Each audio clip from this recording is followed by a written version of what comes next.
سورہ نساء کی آیت نمبر 64 ہے۔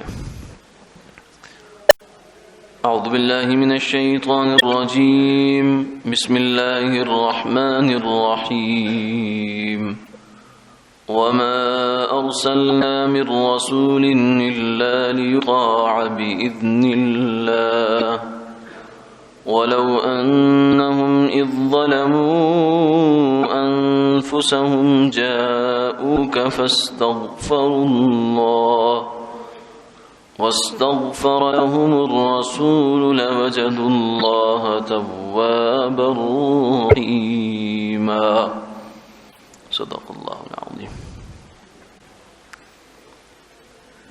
اور ہم نے جتنے بھی رسول بھیجے ہیں وہ اسی لیے بھیجے ہیں کہ ان کی بات مانی جائے اللہ کے حکم سے، اور اگر یہ لوگ جب ان سے ان کی جانوں پر ظلم ہو گیا آپ کے پاس حاضر ہو جاتے، اللہ سے اپنے گناہ کی معافی مانگتے اور رسول بھی ان کے لیے معافی طلب کرتے، تو یقیناً اللہ کو بڑا معاف کرنے والا اور بڑا مہربان پا۔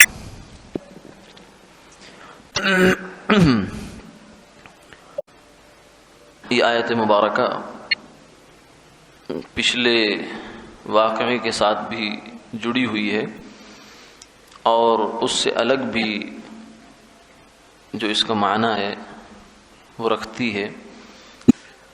پچھلے واقعے کے ساتھ تو اس کا تعلق اس طریقے سے ہے کہ فرمایا جب وہ منافق جو حضور کی خدمت میں آیا اور فیصلہ ہوا اور پھر دوبارہ اس مقدمے کو عمر رضی اللہ تعالیٰ عنہ کے پاس لے گیا، اگر وہ چلو مر گیا، قتل ہو گیا، اس کے بعد جو اس کے حمایتی تھے جنہوں نے چیمیں گوئیاں شروع کر دی کہ یہ کیا ہوا، اور بجائے اس کے کہ اس کے جو گناہ ہے، کیونکہ اس نے معمولی درجے کا گناہ نہیں کیا تھا، وہ حضور صلی اللہ علیہ وسلم کی حیثیت پر گویا کہ ایک سوالیہ نشان لگا رہا تھا، کیونکہ آپ صلی اللہ علیہ وسلم جس مقدمے کا فیصلہ فرما دیں تو اس مقدمے کو اب کسی دوسری عدالت میں لے جانا، کسی دوسرے حاکم کے پاس لے جانا، کیونکہ کوئی بھی جب آدمی مقدمہ دوسرے کے پاس لے کے جاتا ہے اس کی دو وجہ ہوتی ہیں۔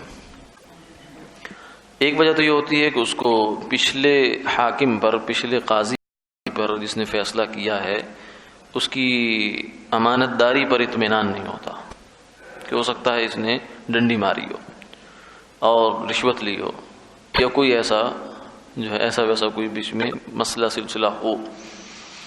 اور دوسرا اس وجہ سے آدمی لے جاتا ہے کہ ہو سکتا ہے کوئی ٹیکنیکل مسٹیک ہوئی ہو، کوئی قانونی، کوئی فنی باریکی ہو، کوئی غلطی ہو جس کی وجہ سے یہ مقدمہ دوسرے کی عدالت میں جانا چاہیے۔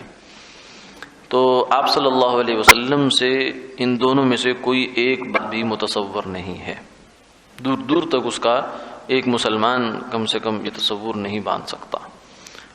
وہ مسلمان بلکہ کیا، خود جو کافر تھا، یہودی تھا، وہ بھی اس بات کے اوپر جو ہے وہ جمع ہوا تھا کہ حضور صلی اللہ علیہ وسلم انصاف کا فیصلہ فرمائیں گے۔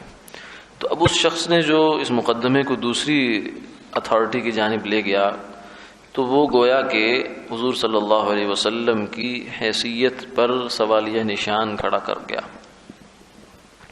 تو یہ بہت بڑا سنگین واقعہ ہے اور سنگین جرم تھا۔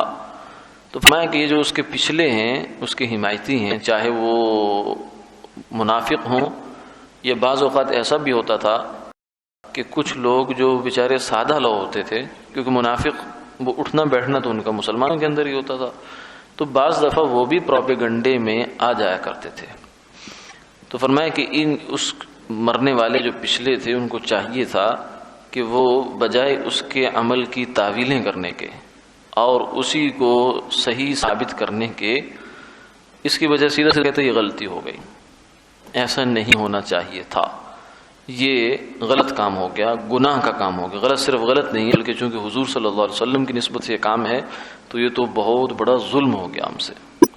وَلَوْ أَنَّهُمْ إِذْ ظَلَمُوا، فرمایا کہ اگر یہ خود یہ اعتراف کر لیتے اور اعتراف کر کے آپ کی خدمت میں آ جاتے اور خود بھی اللہ سے معافی مانگتے اس جرم کی، اور اس کے بعد حضور صلی اللہ علیہ وسلم بھی ان کے جرم کی معافی مانگتے، تو یقینی بات ہے، کوئی شک نہیں ہے کہ جب آدمی کو اعتراف جرم ہو تو بھی اللہ کے حضور معافی مانگے، اور پھر جناب نبی پاک صلی اللہ علیہ وسلم بھی اللہ سے اس کے لیے بخشش کا سوال کریں، تو بخشش کے جتنے سامان ممکن ہیں سب پورے ہو جاتے ہیں۔ کسی گناہ کی معافی کے جتنے امکانی حد تک سامان ممکن ہیں وہ سب پورے ہو جاتے ہیں۔ کیوں؟ اس لیے کہ خود بھی ندامت ہو گئی، اس کو خود بھی استغفار کر لی، اللہ سے معافی طلب کر لی، اور پھر اس ہستی نے اس کے لیے معافی طلب کی کہ جس ہستی سے بڑی مقرب ہستی کوئی کائنات میں ہے نہیں۔ تو فرمایا لوجد اللہ، یقیناً لام تاکید کا ہے کہ اللہ کو یقیناً، یعنی اس کے بعد تو کوئی شبے کی بات نہیں رہ جاتی، کوئی احتمال نہیں رہ جاتا کہ ہو سکتا ہے یہ بھی ہو سکتا ہے نہیں، ایسا نہیں ہے۔ جب آپ صلی اللہ علیہ وسلم کسی کے لیے استغفار کر لیں تو اس کی مغفرت یقینی ہے، اس کی مغفرت یقینی ہے۔ تو ان کو چاہیے تھا کہ سیدھے راستے سے فائدہ اٹھاتے، لیکن انہوں نے ایسا نہیں کیا۔ اس کی بجائے وہ اسی کے غلط جرم کو جو ہے اس کا دفاع کرتے رہے، اسی کی جو ہے پشت پناہی کرتے رہے کہ نہیں یہ بات ایسی تھی، ایسے نہیں تھی، ویسی نہیں تھی۔ اس سے اسی کو کہا جاتا ہے عذر گناہ بدتر از گناہ۔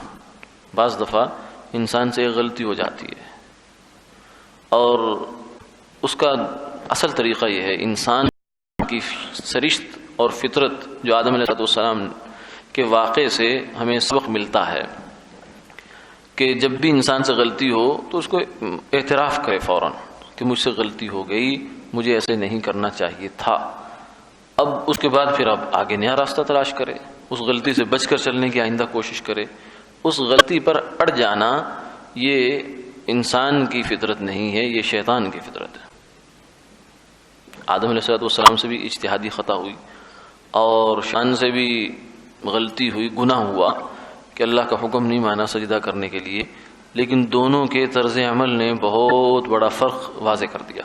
آدم علیہ السلام تو فوراً کہنے ربنا ظلمنا انفسنا، ہم سے اپنی جانوں پر ظلم ہو گیا، وَإِن لَّمْ تَغْفِرْ لَنَا وَتَرْحَمْنَا لَنَكُونَنَّ مِنَ الْخَاسِرِينَ، اگر آپ معاف نہیں فرمائیں گے تو آپ رحم نہیں فرمائیں گے تو ہمارا کوئی ٹھکانہ نہیں ہے، نہ دنیا میں نہ آخرت میں، خسارہ ہی خسارہ۔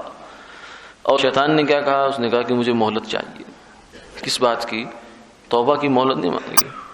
اس نے کہا مجھے جو میں نے غلطی کی ہے اس غلطی میں اور آگے بڑھنا چاہتا ہوں، اور ڈھیل چاہیے مجھے تاکہ میں اپنے جرم کو انتہا تک پہنچا لوں۔ تو شیطان میں اور انسان میں یہ فرق ہے۔ تو فرمایا کہ ان کو چاہیے تھا کہ یہ سیدھا راستہ اختیار کرتے ہیں، بہت آسان، غلطی کو ڈیفینڈ کیے چلے جانا، اس پہ عذر پیش کیے چلے جانا، یہ بہت لمبا راستہ ہے۔ اس کے بجائے آدمی فوراً معذرت کرے، اور یہ صرف تعالیٰ کے حقوق میں ہی نہیں ہے، بلکہ اصل تو وہی ہے، لیکن بلکہ ہمارے جو اپنے معاشرتی رویے ہوتے ہیں، معاشرتی معاملات ہیں، آپس کے میاں بیوی کے معاملات ہیں، بھائی بھائی کے معاملات ہیں، اور آپس میں کولیگز ہیں ان کے آپس کے معاملات ہیں، اس میں بھی انسان سے بعض دفعہ ایسی غلطیاں ہو جاتی ہیں کہ اس کا ضمیر اندر سے کہہ رہا ہوتا ہے تو نے غلط کام کیا، لیکن اب وہ غلطی اس لیے تسلیم نہیں کرتا کہ وہ کہے، اندر سے اس کو جو شیطان ہے وہ دھمکی دیتا ہے کہ تو نے غلطی مانی تو اس کا مطلب یہ ہے کہ تو پھر کسی چھوٹے باپ کا بیٹا ہے، یعنی اس کو اپنی لائن میں رکھتا ہے، انسان اور آدم علیہ السلام کی لائن میں نہیں آنے دیتا۔ غلطی نہ تسلیم کرو، اس لیے اسی پر اڑے رہو، جمے رہو اور آگے بڑھتے رہو، اور اصلاح کی جانب تمہیں کبھی بھی فکر نہیں پیدا ہوگی۔ اسی آیت کے شروع میں جو ایک اصول بیان ہوا جو کہ خاص طور سے ایک مسلمان میں اور غیر مسلم میں، یوں سمجھیے کہ انبیاء علیہ السلام ماننے والے میں اور نہ ماننے والے میں ایک فرق بھی ہے، وہ یہ ہے کہ وما ارسلنا من رسول الا لیطاع باذن اللہ، کہ رسول جب دنیا میں آتے ہیں، نبی ہوں یا رسول ہوں، تو جب وہ دنیا میں آتے ہیں تو ان کے سامنے، ان کی بات کے سامنے، ان کی رائے کے سامنے، ان کے فیصلے کے سامنے کوئی چون چرا نہیں ہو سکتی۔ اپنی عقل انسان نہیں چلا سکتا، آئی تھنک نہیں کہہ سکتا کہ میرا خیال ایسا ہونا چاہیے، نہیں، ایسا نہیں ہو سکتا۔ جب وہ کسی بات کا فیصلہ کر دیں تو اب اس کے سامنے چون و چرا نہیں ہے. کیونکہ اس کے سامنے اب چون و چرا کرنے کا مطلب یہ ہے کہ انسان جو ہے نا بڑی خطرناک سطح پہ کھڑا ہوا ہے. اسی لیے جو سب سے شدید کفر ہے، کافر تو ہر وہ ہے جو اللہ اور اللہ کے رسول کا انکار کرتا ہے، لیکن سب سے شدید کافر اور شدید کفر بندے کا ہے جس کو رسول براہ راست دعوت دے کہ یہ اللہ کا حکم ہے، اس کو مان، اور کہ میں نہیں مانتا. تو یہ سب سے اشد الکفر، یعنی سب سے بڑا کافر یہ ہے کہ رسول کی بات نہیں مان رہا. کیوں؟ اس لیے کہ رسول جو ہے وہ اپنے پاس سے تھوڑی بات کر رہا ہے باذن اللہ، وہ تو اللہ کے اذن کے ساتھ، اللہ کی اجازت کے ساتھ، اللہ کے حکم کے ساتھ وہ بول رہے ہیں اور وہ لوگوں کو پیغام دے رہے ہیں. گفتہ اللہ بود گرچہ از الحلقوم عبد اللہ بود. فرمایا کہ جو نبی کا کہنا ہے وہ اگرچہ زبان تو انسان کی ہے، زبان تو نبی کی ہے، لیکن وہ کہنا نبی کا نہیں، وہ اللہ کا ہے. وہ بات کہیں اور سے آتی ہے. وما ينطق عن الهوى ان هو الا وحی یوحی. جو فرمایا کہ یہ اپنی نبی اپنی خواہش سے نہیں بولتے، یہ تو اللہ کی جانب سے آنے والی وحی ہوتی ہے. تو جو بندہ اللہ کی بات کا انکار کرے اس سے بڑا منکر کون ہو سکتا.